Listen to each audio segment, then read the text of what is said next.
Alhamdulillah wassalatu wassalamu ala Rasulillah wa ala alihi wa sahbihi wa man da'a bi da'watihi wa istanna bi sunnatihi ila yaumi liqa'i rabbih. Rabbi shrah li sadri wa yassir li amri wa hlul 'uqdatam min lisani yafqahu qawli.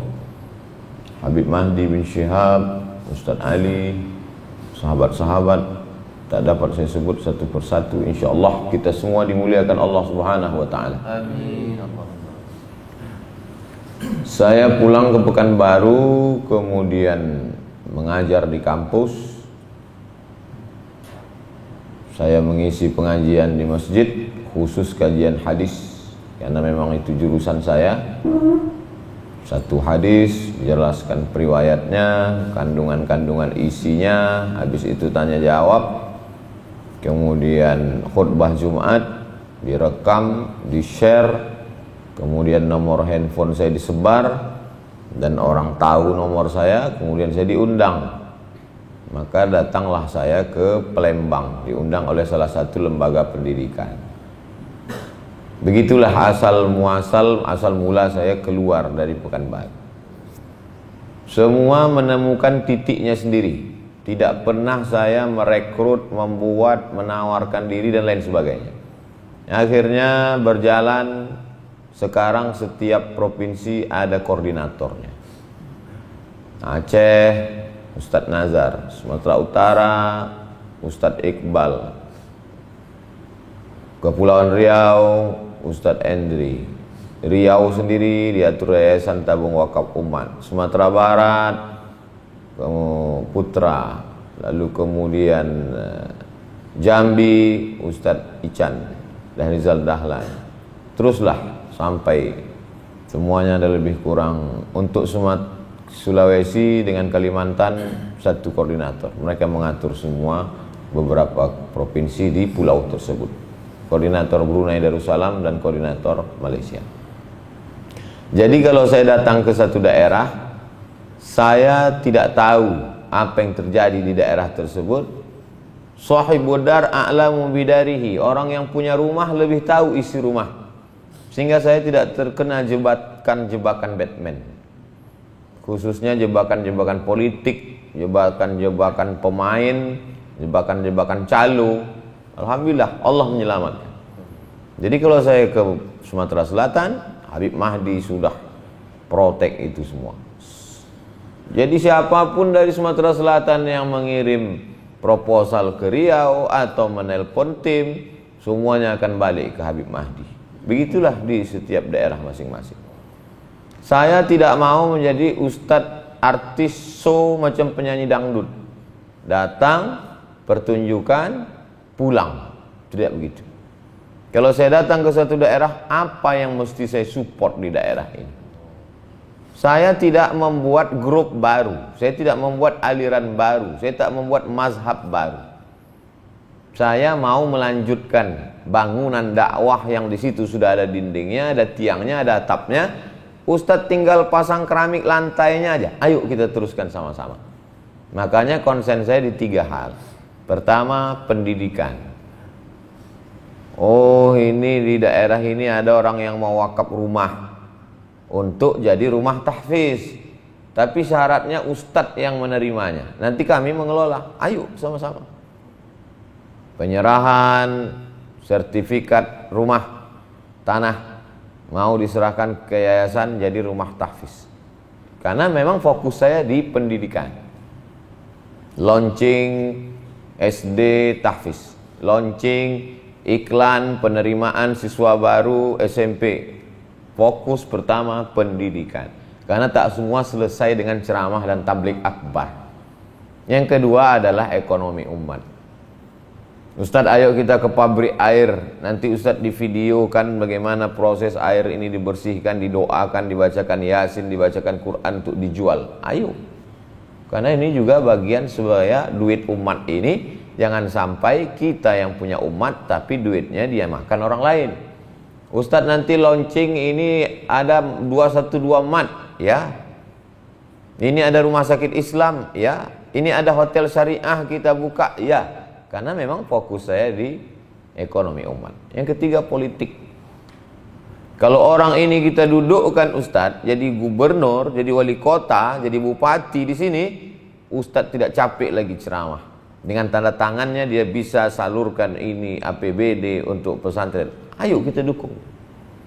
Bahwa ada pro kontra, orang membuli saya, mengatakan saya usah masuk politik nanti jadi musuh. Itu ijtihad saya. Di beberapa tempat alhamdulillah selamat. Itu yang saya lakukan. Perbaikan pendidikan, perbaikan ekonomi, perbaikan politik. Sampai kapan Ustadz jalankan misi ini? Sampai Allah Ta'ala berikan amanah di seluruh daerah.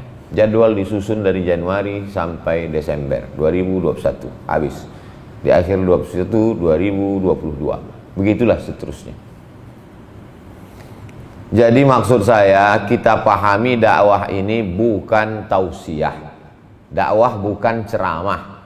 Tapi ceramah itu adalah bagian dari partikel kecil dakwah. Karena kalau kita memahami bahwa dakwah itu adalah ceramah, nanti orang yang tidak ceramah kita katakan tidak berdakwah. Masa lama-lama di Mesir pulang-pulang nggak berdakwah? Yang kau maksudnya apa? Dia nggak ceramah Pak Ustadz. Padahal dia buka yayasan. Mungkin dia bidangnya tidak ceramah, tapi dia sedang berdakwah.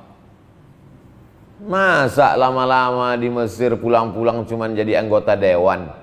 Dia berdakwah dengan duduknya di legislatif itu. Dia yang ikut menggodok APBD. Dia yang memantau perjalanan ini gubernur, bupati, wali kota. Dia sedang berdakwah, tapi tidak ceramah. Maka mesti didudukkan pemahaman ini. Kalau tidak nanti semua orang mengatakan Abdul Somad berdakwah. Padahal sesungguhnya dia hanya sedang berceramah. Berapa banyak penceramah tidak berdakwah. Tapi berapa banyak orang berdakwah tidak ceramah. Ini kalau masih pagi menjelaskan ini masih masuk. Tapi kalau menjelang buka puasa tak bisa. Jadi ketika kita pahami bahwa dakwah adalah taghyir halatil ummah, merubah kondisi umat. Palembang ada beberapa hal positif yang bisa diambil. Pertama, masfurah. Ustadz-ustadz bisa bersatu dari berbagai macam basic pendidikan. Pendidikan gontor yang modern, pakai jas, pakai dasi, bisa berjalan bersama dengan pendidikan tradisional pondok salaf. Bisa sejalan. Yang basic Muhammadiyah bisa duduk satu majelis dengan basic Nahdlatul Ulama. Nah, ini di tempat lain tidak, di sini ada. Di sini ada tempat untuk membuat suatu pagelaran besar dakwah Benteng Kuta Besar sebelum Covid datang. Maka ini pun juga menjadi syiar, simbol, sehingga menjadi ikon. Di mana-mana kalau ditanya orang, oh iya kami tengok video Ustadz di BKB. Oh iya Ustadz kemarin. Nah, ini banyak orang tak punya panggung.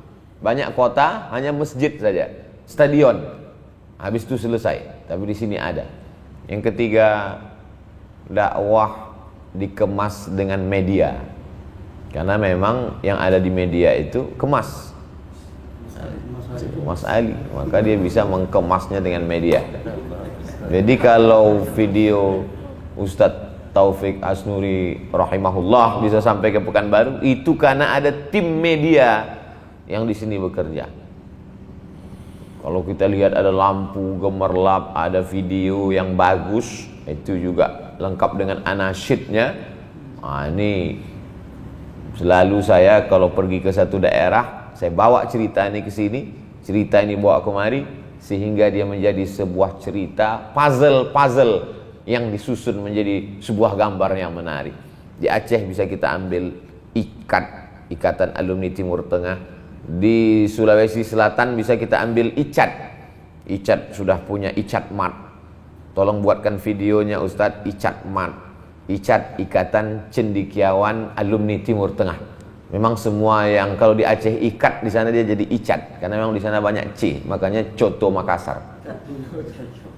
Lalu kemudian di Kalimantan militansinya, kita tahu mereka amat sangat militan yang luar biasa kepada para habaib, khususnya kepada para ustadz, para alim ulama. Jadi apa yang ada di beberapa daerah dan saya bisa bersinergi berjalan dengan kawan-kawan tanpa merusak. Jadi kalau ada dari Pontianak Ustadz Lukman dengan program berasnya, dengan program keumatannya, bisa berjalan sinergi bersama selama kita masih satu arah, satu tujuan, maka tidak pernah mempermasalahkan kendaraan apa yang kita pakai. Bahwa ada yang naik sepeda motor gede, ada yang naik sepeda, ada yang naik speedboat. Kita tak pernah permasalahkan itu dia naik apa, karena kita terlalu fokus melihat tujuan akhirnya.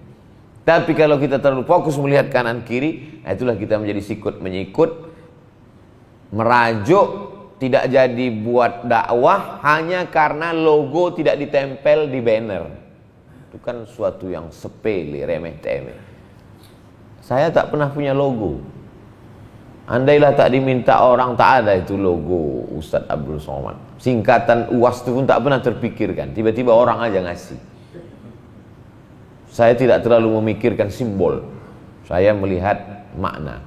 Jadi sama seperti besi berani, magnet. Dulu waktu kecil magnet itu kita campakkan ke pasir. Setelah itu otomatis menempel nanti. Pasir tidak akan menempel, debu tak akan menempel, kayu tak akan menempel. Tapi kalau dia memang butiran-butiran besi, dia pasti akan menempel. Begitu juga lah perjalanan kami. Masuk kami ke satu daerah, pasir tak mau menempel, kayu tak akan menempel, kaca tak menempel. Tapi kalau dia besi, insya Allah dia akan menempel dan kita bisa bersama. Jadi kalau pada subuh ini, dalam perjalanan ini, ada sahabat-sahabat yang menempel, maka sesungguhnya kita memang berarti sama-sama besi, sama-sama tahan diuji, tak akan lapuk insya Allah. Amin. Tapi kalau dia kayu, dia tak mau menempel. Kayu hanya akan berkawan dengan kayu yang lapuk juga. Al-arwah junudun mujannadah. Ruh itu seperti bala tentara. Wa ma ta'arafa minha talaf. Kalau dia ada kesesuaian, dia akan bersama. Angkatan laut, angkatan udara, polisi, satpam, security, semua bergabung. Tapi begitu komandan upacara mengatakan siap gerak, semua melihat seragamnya. Satpam sama satpam, hansip sama hansip, angkatan darat sama angkatan darat, polisi sama polisi, berbarislah dia. Begitu juga dalam perjalanan ini. Ruh saya, ruh Habib Mahdi, ruh mulai dia merapat. Kenapa dia merapat? Wa ma ta'arafa. Karena ada titik-titik kesamaan, ada titik-titik temu. Walaupun kami secara zahir sangat berbeda. Habib Mahdi pakai sorban, saya pakai peci. Beliau pakai jubah, saya pakai sarung. Beliau dari Hadramaut Tarim, Darul Mustafa, Sidil Habib Omar bin Hafiz, saya dari Al-Azhar. Berbeda, tapi ada satu titik temu. Begitu juga dengan Ustadz Kemas Ali, ada titik temu. Wa ma tanakara minha talaf. Walaupun dari satu sekolah, sama-sama dari Azhar, sama-sama satu angkatan, tapi kalau tanakara, tak bersesuaian, tak sejalan, ikhtalaf. Dia pasti akan terjadi ikhtilaf. Kenapa kita bersama bisa subuh ini? Berarti ruh kita ada satu-satu sifat, banyak persamaan-persamaan kita. Itulah yang membuat kita bisa bersama. Bersama di Palembang, bersama di dunia, bersama ketika bangkit di padang mahsyar, bersama pula dalam surga bersama Sayyidina wa Maulana Muhammad sallallahu alaihi wasallam. Saya tak pernah takut kehilangan sahabat. Kenapa? Karena banyak yang berguguran di dalam jalan dakwah. Yang kawan menjadi lawan banyak, yang dulu teman baik menjadi musuh banyak. Tapi orang-orang yang tak dikenal pun menjadi sahabat lebih banyak lagi. Dari mulai Aceh, Sumatera Utara, Sumatera Selatan, Lampung, menyeberang ke Jawa Barat, masuk ke Jawa Tengah, DKI, masuk ke Jawa Timur, masuk ke wilayah timur Indonesia, datang ke Maluku, sampai ke Sorong Papua, sampai ke Raja Ampat, sampai ke beberapa negeri tetangga, sampai ke Terengganu, sampai ke Perak. Tak pernah kenal, beda bahasa, beda suku, tapi ketika ruh itu sama sifatnya, menjadi sahabat, menjadi kawan. Jangan pernah takut kehilangan sahabat. Safir tajid iwadan amman tufariqu. Berjalan sajalah engkau nanti di tempat itu kau akan menemukan orang-orang yang dulu kau tinggalkan, maka kau akan bertemu dengan orang yang sama. Betul kata Imam Syafi'i. Setiap daerah yang saya kunjungi itu ada saja orang-orang yang sifatnya sama. Jadi kalau di daerah ini ada orang kaya yang baik, ada pejabat yang santun menolong dakwah, ada mantan preman yang menjadi backing, menjadi bodyguard, menjadi backup dakwah, nanti di daerah lain ketemu lagi orang spesies macam itu juga. Orang kaya yang mensupport dakwah, pejabat yang berani menjadi tulang belakang dakwah, anak muda yang menjadi support dakwah. Namanya beda, sukunya beda, wajahnya beda, tapi sifatnya sama. Abu Lahabnya juga begitu ada, Abu Jahalnya juga ada. Masya Allah, tabarakallah, dalam perjalanan ini berjumpa dengan itu semua. Jadi saya menganggap, saya berharap perjalanan yang kesekian puluh kalinya ke Sumatera Selatan dan kawan-kawan sahabat-sahabat ikut dalam bagian ini. Sekali lagi hayat dikandung badan, masih panjang umur saya, datang saya ke Sumatera Selatan, bisa kita bersama, alhamdulillah. Tapi ke depan saya tetap bermimpi seperti daerah-daerah yang lain, ada satu kerjasama sehingga terbentuklah sebuah lembaga, sehingga kita fokus, sehingga kita, bukan berarti saya katakan tak baik, menuju yang baik, menuju yang lebih baik, menuju yang amat sangat terbaik, sampai puncaknya rel kereta apinya siap, lokomotifnya siap, mati kita sebagai masinis, kereta api tetap berjalan. Kenapa? Relnya sudah ada. Masinis boleh mati, tapi kereta api tak boleh berganti. Bisa untuk jadi update status yang itu sebagai pengantar pertemuan kita di majelis menjelang pulang ke airport. Pak Ustadz, apa kriteria pemimpin yang zalim? Innallaha ya'murukum an tu'addul amanati ila ahliha wa idza hakamtum bainan nasi an tahkumu bil adli. Dua. Yang pertama amanah, yang kedua adil. Lawan dari amanah khianah, lawan dari adil zalim. Kalau dia amanah, dia adil, berarti dia pemimpin yang patut untuk diikuti. Tapi kalau dia sudah lawan dari amanah khianah, lawan dari adil zalim, maka dia tak layak untuk diikuti. Al-imamu liyutamma bihi, ju'ilal imam, imam itu diangkat untuk diikuti. Imam angkat takbiratul ihram, ikut. Imam ruku, ikut. Imam sujud, ikut. Imam kentut, jangan. Bagaimana sikap kita terhadap pemimpin yang zalim? Islam ada namanya kuntum khaira ummah, kalian umat yang terbaik. Ta'muruna bil ma'ruf, ajak orang buat baik.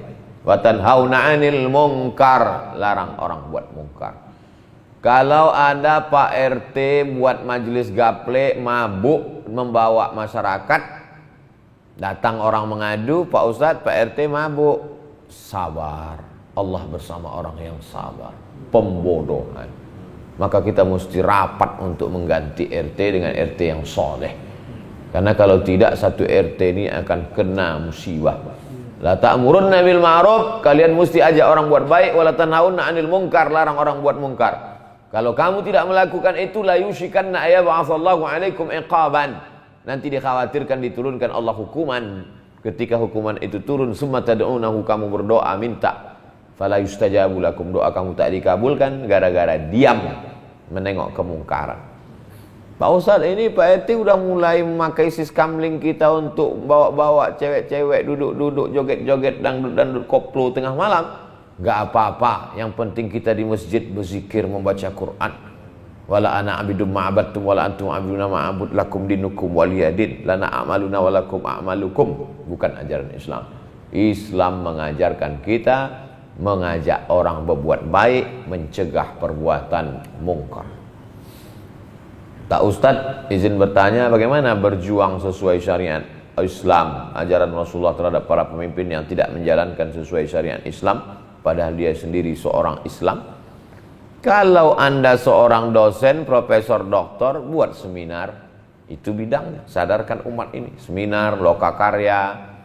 Kalau Anda seorang da'i, juru dakwah, sampaikan lewat khutbah, data, fakta, tugas seorang pemimpin bukan penyebar fitnah.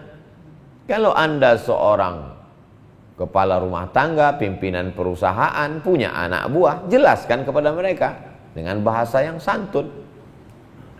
Tapi kalau Anda duduk di parlemen sebagai anggota legislatif, DPRD kabupaten kota provinsi, DPD, DPR RI, maka berjuanglah dengan cara konstitusional. Negara kita negara demokrasi. Dalam negara demokrasi semua diputuskan berdasarkan voting. Suara terbanyak, suara Tuhan. Jadi kalau saya mengajak umat untuk memilih anggota legislatif yang sholat, caleg yang takut sama Allah, sesungguhnya saya sedang berdakwah konstitusional. Tapi saya tidak berpolitik praktis mencalonkan diri. Kenapa? Karena saya milik semua partai, milik semua umat, milik semua ormas. Tapi saya berhak untuk menentukan pilihan langsung, umum, bebas, rahasia. Ketika orang bertanya ke saya, Pak Ustadz mana yang saya pilih? Pilih orang ini. Karena kalau dia duduk nanti, dia akan beramar ma'ruf nahi mungkar melalui jalur konstitusional, yaitu legislatif. Jadi sesuailah dengan bidang kita masing-masing. Apa bidang kita? Laksanakanlah, berjuang sesuai dengan bidang kita untuk menegakkan syariat Allah, syariat Rasulullah sallallahu alaihi wasallam. Bagaimana pandangan Islam terhadap seorang aktivis pejuang yang selalu mengkritik kebijakan tak sejalan di tempat kerjanya? Beda antara kritik dengan nahi mungkar. Kritik itu asal berseberangan dengan pendapat umum, opini publik, oposisi. Kalau berjalan bersama, posisi. Kalau berseberangan, oposisi. Oposisi biasanya A kata rezim, B kata dia. Yang penting beda. Kalau nahi mungkar tidak begitu. Tidak selamanya orang itu salah. Kalau kebetulan dia keliru, luruskan. Tapi kalau dia benar, dukung, support. Jadi kritik itu tidak selamanya benar, walaupun tidak selamanya salah. Jadi saya tidak pakai kritik, saya tidak pakai oposisi, saya pakai istilah amar ma'ruf nahi mungkar. Jadi kalau ada orang yang meluruskan PRT, PRW, bupati, gubernur, wali kota, presiden, direktur, dia tidak sedang beroposisi, karena oposisi negatif. Dia tidak sedang mengkritik, karena kritik selalunya dari atas ke bawah. Dia sedang beramar ma'ruf nahi mungkar. Ini orang perlu diajak kepada ma'ruf. Ini orang perlu diluruskan supaya tidak mungkar. Kewajiban beragama. Kuntum khaira umat, kamu umat yang terbaik. Bukan kamu umat terbaik karena hajimu 10 kali. Bukan kamu umat terbaik karena keningmu hitam. Bukan kamu umat yang terbaik karena tarawihmu sampai subuh. Kapan kamu jadi umat terbaik? 3. Ta'muruna bil ma'ruf wa tanhauna 'anil munkar wa tu'minuna billah. Lakukan yang 3 ini, umat terbaik. Tapi semua ada kosnya, ada bayarannya. Tidak ada yang free. Maka kalau mau pada zona aman, enjoy, nikmati saja. Tapi begitu kita berani berseberangan dengan nahi mungkar, maka akan merasakan kepahitan-kepahitan hidup. Lepas dari PNS, tidak mendapatkan berbagai kesempatan. Jamaah umroh yang sudah siap berangkat 600 jadi batal. Siap tidak itu? Diikut-ikuti orang, jadwal-jadwal di kantor-kantor yang terkait ada tekanan dari atas, sejam kemudian tak jadi. Dia tidak secara terus terang, tapi secara senyap-senyap tapi menyakitkan. Boleh jadi kita siap, tapi keluarga kita kan tak siap. Boleh jadi kita pribadi siap, tapi kita punya ponakan yang menjadi pegawai di kantor ini. Ketika orang tahu kita ada kaitan, dia akan dicampakkan ke tempat yang jauh. Ada aksesnya.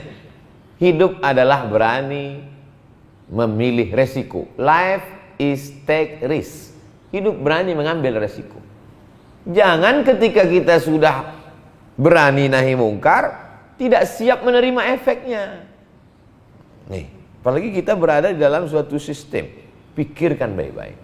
Siap tidak? Kalau siap, jalan. Kalau tidak siap, nanti kita akan punya kepribadian ganda. Siap melakukan sesuatu, tapi tak siap menerima efek dari sesuatu.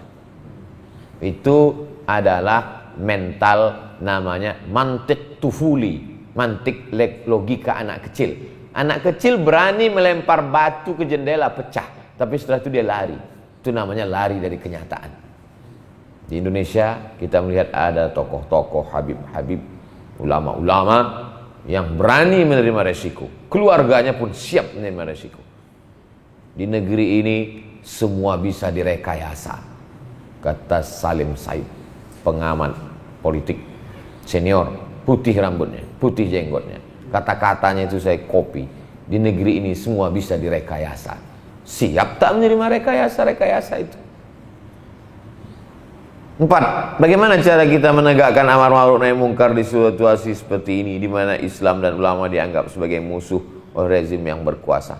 Pandai itu penting, pandai-pandai jauh lebih penting. Kalau orang mencari botol kecap, pakai botol minyak babi, isinya tetap kecap. Razia botol kecap, pakai botol minyak babi. Tengoknya, bebas botol minyak babi, isi tetap kecap. Tapi tak semua seorang semazhab dengan saya.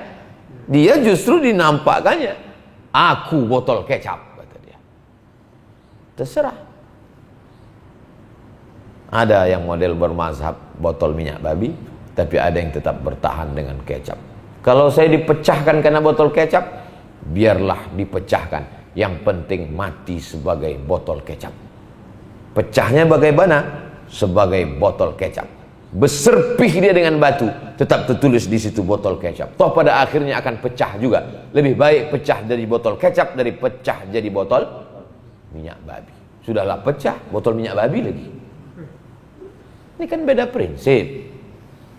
Yang saya tidak mau itu botol kecap ngejek botol minyak babi. Bahwa kau berprinsip mau jadi botol minyak babi, jadilah botol minyak babi, tapi isi kau tetap kecap. Tapi jangan kau ejek yang berprinsip botol kecap.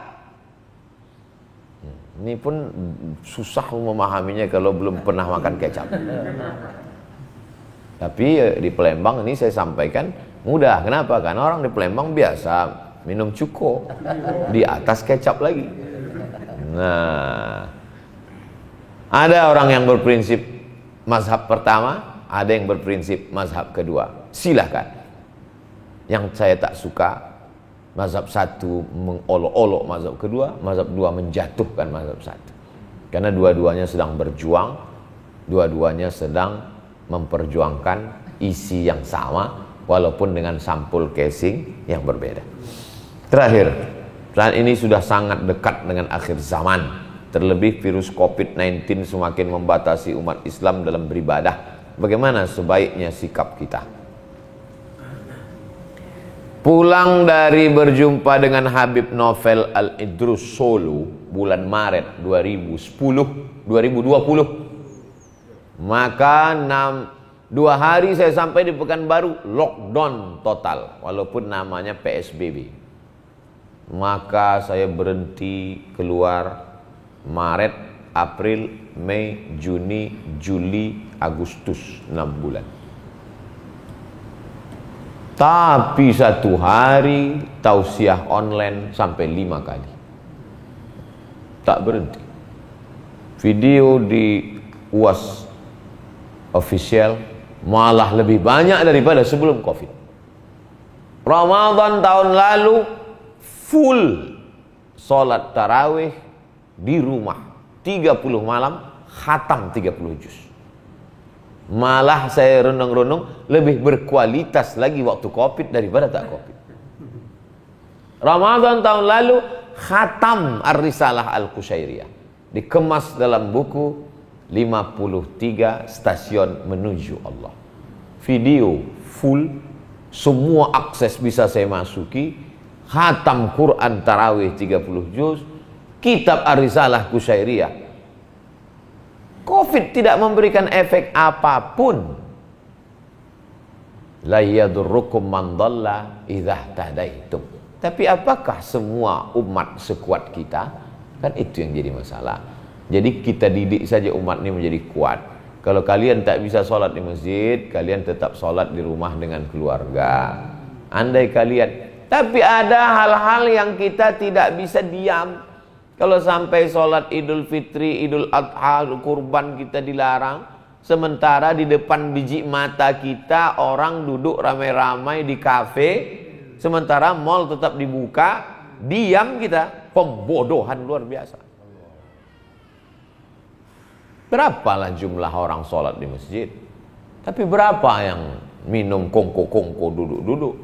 Maka ada masanya kita lockdown, duduk sejenak, tapi tanpa mematikan aktivitas. Kita tetap beraktivitas, hidup kita tetap berkualitas. Jadi alhamdulillah, Ramadan 2019 belum Covid, Ramadan 2020 sudah Covid ketat, Ramadan 2021 Covid kurang ketat. Justru di antara tiga ini saat amat sangat ketat itulah yang paling berkualitas yang saya rasakan.